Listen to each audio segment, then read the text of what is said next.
የምትወደውን ነገር መተውህ ዘላለም የሚወደድ ነገር እንደሚያመጣልህ ማመን።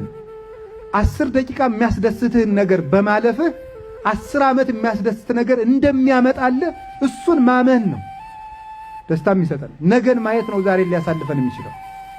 ነገን የሚያዩ አይኖች ዛሬን መሻገር ይችላሉ። ያንን ነው የእምነት ሥራ ያለው። ለእምነት ሥራለት ማለት ክርስቶስ ለሚመርጠው ነገር አብልጠህ ኑር። ራስህ ከሚመርጠው ነገር ውጣ። ከራስህ ቅርፍት ወጥተህ ለክርስቶስ መኖር ፈልግ። ይሄንን ደግሞ እንደ ዕዳ አትቁጠረው ነው። ብዙ ጊዜ ሰው ለምንድነው ክርስቲያን መሆን የሚያቅተው? ይሄንን እንደ ግዴታ ነው የሚቆጥረው። ቆይ እግዚአብሔር ግን ለምንድነው የማይረዳን? ለምንድነው እንድንጨነቅ የሚያደርገን? የገዛ ስጋችን ሸክም ሲሆንብን አያዝንልንም የምንለው?